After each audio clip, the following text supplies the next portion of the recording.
Assalamu alaikum, 9th class. Today we are going to start our next topic of this chapter, that is solid state. Solid state पढ़ने से की properties पढ़ने से पहले हम solid state को revise कर लेते हैं। सॉलिड स्टेट की प्रॉपर्टीज़ में हमने देखा था कि ये वो स्टेट ऑफ मोशन है जहाँ पे जो मैटर है उसकी डेफिनेट शेप भी है और डेफिनेट वॉल्यूम भी है। ठीक है, इससे पहले हमने गैसेस और लिक्विड्स को पढ़ लिया है, जहाँ पे गैसेस में ना डेफिनेट शेप था ना डेफिनेट वॉल्यूम था, और लिक्विड्स में जहाँ डेफिनेट वॉल्यूम था डेफिनेट शेप नहीं थी। ठीक है, और इसके अलावा इंटरमोलिकुलर फोर्सेस को भी हमने फर्स्ट टॉपिक में डिस्कस किया था that the solid state only possess strong intermolecular forces. इसकी जो आपकी डिपिक्ट करें अगर इस तरह से, तो that will be awesome. Solid particle जो हैं वो इस तरह से रेगुलरली और टाइटली पैक्ड हैं एक दूसरे के साथ कि इनकी जो लगता है कि ये मोशनलेस हैं, ये बिल्कुल भी मूव नहीं कर रहे, जबकि ऐसा नहीं है। ये मोशनलेस नहीं है, ये हर वक्त in the state of to and fro अपनी ही पोजीशन पे आगे पीछे की तरफ हिलते रहते हैं, वाइब्रेटरी मोशन जो है वो शो करते हैं। ठीक है, और अगर आप कंपेयर करें तीनों पार्टिकल्स की प्रॉपर्टीज़ को, तो उसके लिए तीनों पार्टिकल्स की अरेंजमेंट को भी रिवाइज कर लेते हैं।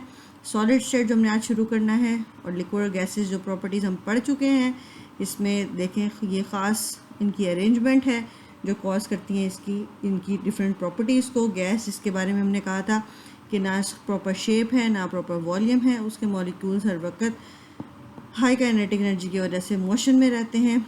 लिक्विड जिनकी ख़ास वॉल्यूम तो है पर ख़ास शेप नहीं है, क्योंकि इनकी जो पैकिंग है वो टाइट नहीं है।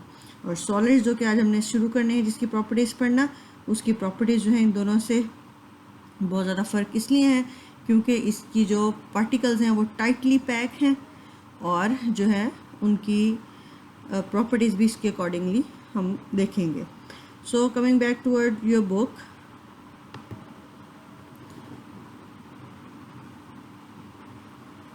ओके जी, यहाँ इम्पोर्टेंट जो चीज़ है वो है जी वाइब्रेशनल मोशन।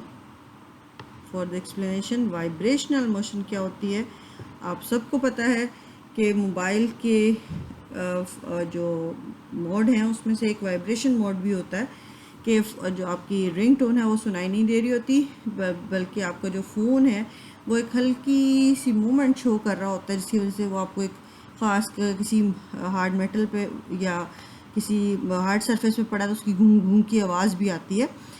तो वो क्या हो रहा होता है, वो मोबाइल वहीं पे पड़े हुए अपने ही एक्सेस के दौरान जो वो जो है रोटेट कर रहा होता है, मूव कर रहा होता है, उसे मोशन जो है उस हल्की सी मोशन की वजह से आपको फील होता है कि कोई चीज़ जैसे मूव की, और आपको पता चल जाता है, आवाज़ शोर भी नहीं होता और आपको पता चल जाता है कि जी कॉल आ रही है। ठीक है, तो वो वहाँ से आप एग्जांपल ले सकते हैं। तो वाइब्रेशनल मोशन कहते हैं एक ही एक्सिस के through to and fro move करने को। ठीक है, तो उस टू एंड फ्रो मूवमेंट जो है उसको आप रिलेट करेंगे किससे, सॉलिड स्टेट से। जो सॉलिड स्टेट के जो पार्टिकल्स हैं वो दिखाए मैंने भी आपको कि किस तरह से टाइटली पैक हैं, वो अपनी ही जगह पे आगे पीछे हिलते रहते हैं, और उसे हम कहते हैं वाइब्रेशनल मोशन। ठीक है जी, अब आते हैं इसकी प्रॉपर्टीज़ की तरफ। इसकी पहली और दूसरी प्रॉपर्टी हम डिस्कस करते हैं अभी। First property is melting point. ठीक है, मेल्टिंग पॉइंट क्या चीज़ है, या कोई सॉलिड जो है उसकी प्रॉपर्टी है कि वो मेल्ट होता है। मेल्ट होता है तो मेल्ट से फ़ौरन आपके जहन में आइसक्रीम आई होगी। इतनी गर्मी में जो आइसक्रीम है वो फेवरेट फूड है बच्चों का, और आइसक्रीम जो है वो ठंडी ठंडी अच्छी लगती है, सॉलिड स्टेट में अच्छी लगती है। मेल्ट हुई हुई आइसक्रीम किसी को भी पसंद नहीं है, और वो मेल्ट हो जाती है। यहीं से ही आपको आइडिया भी आ गया और बात की बहुत सारी समझ भी आ गई कि जो सॉलिड्स हैं उनका चेंज होना लिक्विड स्टेट में वो सिंपली कहलाता है मेल्टिंग। ठीक है, so melting, what the terminology melting से, yes, the change of solid substance into the liquid substance is called melting. And what is the melting point? जब point का word आ जाए तो that means here is something to say about temperature. तो temperature की बात हो रही है, the temperature at which the substance melt और it converts from the solid to the liquid is called melting point. It helps identify a substance. So the proper definition of the melting point is the melting point of a substance is the temperature at which it changes state from solid to liquid at atmospheric pressure, and at the melting point the solid and liquid phase exist in equilibrium. You can pause video from here and write it down. ठीक है, it's a proper definition, जैसे आपकी book पे भी highlighted है, मैं आपको भी बुक के पेज से भी बताती हूँ। अगर आप ये लिखना चाहें तो वीडियो पॉज करके यहाँ पे ये भी लिख सकते हैं। ओके जी, after definition let us discuss why melting occurs. ऐसा क्या होता है कि जो सॉलिड है वो लिक्विड में चेंज होना शुरू हो जाता है, या जो आइसक्रीम जो आप सॉलिड स्टेट में इंजॉय कर रहे थे वो मेल्ट होना शुरू हो जाती है। ऐसा क्या होता है? तो होता क्या है कि जो सॉलिड स्टेट हैं जो कि थे इन द वाइब्रेशनल मोशन, उनकी काइनेटिक एनर्जी जो थी वो लो थी। तो जैसे ही उसे मिली एनर्जी, हीट की एनर्जी, तो उसके जो पार्टिकल्स थे उसकी काइनेटिक एनर्जी जो है वो हाई हो गई, और हाई होते होते उस पॉइंट तक पहुंच गई कि जितनी उसके लिक्विड के पार्टिकल्स की काइनेटिक एनर्जी होनी चाहिए थी। तो उस पॉइंट पे, उस टेम्परेचर पे जो सॉलिड है वो मेल्ट होना शुरू हो जाएगा। ठीक है, यानी उस पॉइंट पे ये नहीं कि एकदम पूरी की पूरी कड़क करके नीचे आपकी आइसक्रीम नहीं गिर जाती, बल्कि उसकी सरफेस से थोड़ी थोड़ी मेल्ट होना शुरू होती है और थोड़ी देर लगती है उसे पूरी की पूरी को मेल्ट होने में। ठीक है, तो वहाँ पे उस पॉइंट पे, मेल्टिंग पॉइंट पे, आपके हाथ में सॉलिड आइसक्रीम भी होती है और लिक्विड स्टेट में भी होती है। ठीक है, आप आइस क्यूब से भी इसकी एग्जांपल ले सकते हैं। आप एक आइस क्यूब निकालें फ्रिज से, उसको रख लें प्लेट में, पंखे के नीचे रखेंगे तो वो तेज़ी से मेल्ट होती नज़र आएगी आपको। वो अपनी साइड्स, हर साइड से उस जो है उसकी जो शेप है वो चेंज होना शुरू हो जाएगी, और वहाँ पे आपको लिक्विड मिलना शुरू हो जाएगा प्लेट में।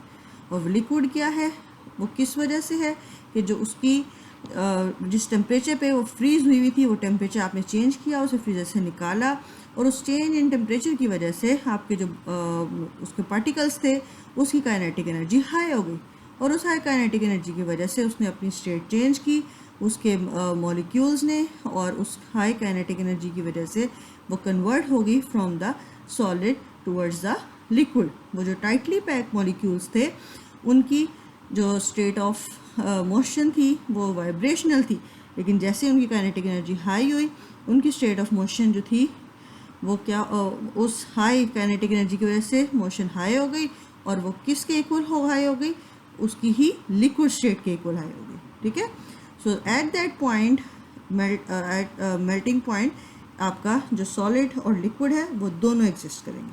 ठीक है, तो यहाँ पे मार्क कर लेते हैं definition. The temperature at which the solid start melting and coexist in dynamic equilibrium with liquid state is called melting point। ठीक है जी, अब आगे ये होगी इसकी प्रॉपर डेफिनेशन। अब आगे एग्जांपल, तो आप एग्जांपल दे सकते हैं यहाँ पे किस चीज़ की, आइस की एग्जांपल दें। Ice melts at the temperature 0 ही उसका फ्रीजिंग पॉइंट है और 0 ही उसका मेल्टिंग पॉइंट है। Here is a part of video animation जो मैं यहाँ पे आपको ऐड कर रही हूँ, इसको भी देखिए। On the other hand, melting point is the temperature in which a substance changes from a solid to a liquid. For example, this snow melting is an example of water reaching its melting point. The melting point is also impacted by atmospheric pressure, but not as much as boiling point does. Melting point also is a physical property and can be used to identify substances. The melting point of water is 32 degrees Fahrenheit, which is 0 degrees Celsius. Helium has the lowest melting point at minus 270 degrees Celsius, and carbon has the highest at 3,500 degrees Celsius. Compare this to steel, which has a melting point of 1,510 degrees Celsius. So there we go. Okay जी, the next heading is about rigidity. The terminology is new. हमने solids and liquids and gases में अभी तक इस किस्म का कोई word नहीं पढ़ा, बल्कि इसके कंपैरिजन में हमने वर्ड पढ़ा है मोबिलिटी. ठीक है, और इसके कंपैरिजन में हमने इसकी प्रॉपर्टीज़ पढ़ी हैं. यहाँ जो सॉलिड में आई है इसकी property, that is rigidity. The next property of solids is rigidity, कि जो सॉलिड के पार्टिकल्स हैं वो रिजिड होते हैं, यानी सख्त होते हैं. ठीक है, because they are tightly packed and they have fixed position. बस solids are rigid in structure, और जो solids हैं उनको जब आप टच करें तो आपको वो हार्ड फील होते हैं. ठीक है,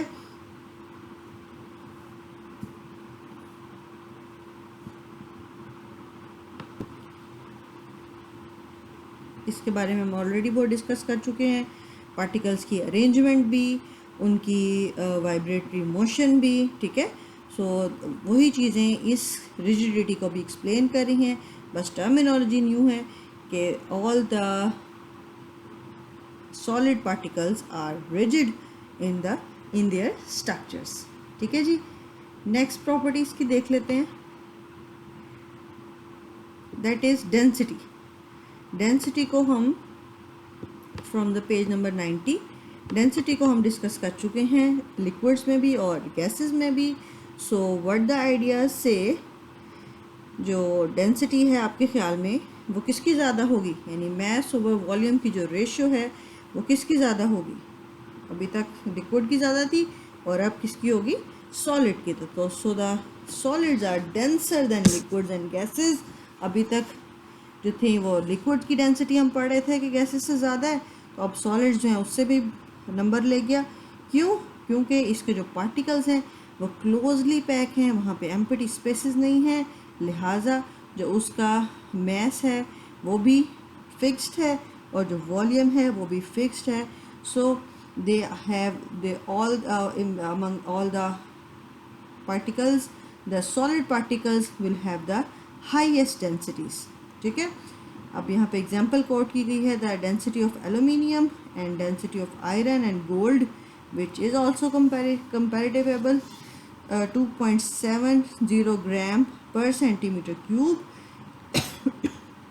एंड आयरन की 7.86 ग्राम पर सेंटीमीटर क्यूब, गोल्ड 19.3 ग्राम पर सेंटीमीटर क्यूब. यहाँ पे गौर करने की बात यह है कि आपने इससे पहले जो डेंसिटीज़ पढ़ी हैं वो पढ़ी हैं लिक्विड्स की एंड गैसेस की, वो थी डेसीमीटर क्यूब में. ठीक है, जबकि ये हैं सेंटीमीटर क्यूब में, because the particle of solids are tightly pack. ठीक है जी, जो यूनिट है जिसमें ग्राम पर सेंटीमीटर क्यूब में से ग्राम यूनिट है मैस का और सेंटीमीटर क्यूब यूनिट है वॉल्यूम का. तो वॉल्यूम जो अभी तक हम पढ़े थे गैसेस एंड लिक्विड्स में, वो क्योंकि फिक्स नहीं था उसको हमने देखा था डेसीमीटर क्यूब में, जबकि डेंसिटीज़ ऑफ सॉलिड जो है उसको आप किस में मेजर करते हैं, सेंटीमीटर क्यूब में. So important for the objective point of view. ठीक है, ये डेंसिटीज़ आपने लर्न भी करनी है एल्यूमिनियम, आयरन एंड गोल्ड की, अक्सर एमसीक्यू में पूछ ली जाती हैं. और इसके अलावा आपको इसकी रीज़न भी पता होनी चाहिए कि ये इसका यूनिट सेंटीमीटर क्यूब में क्यों है.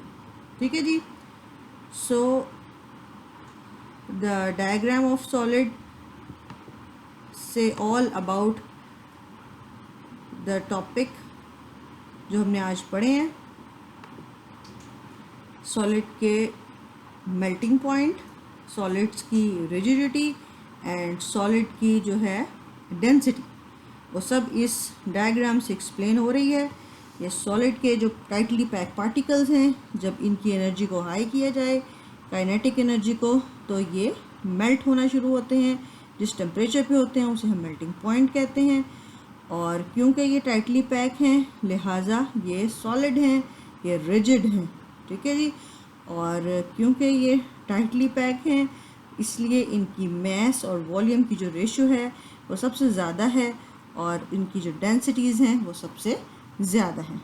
That's all for the topic of today. It is so interesting and so easy as comparative to the previous topics. Learn it today. Wish you best of luck. Thank you. Allah Hafiz.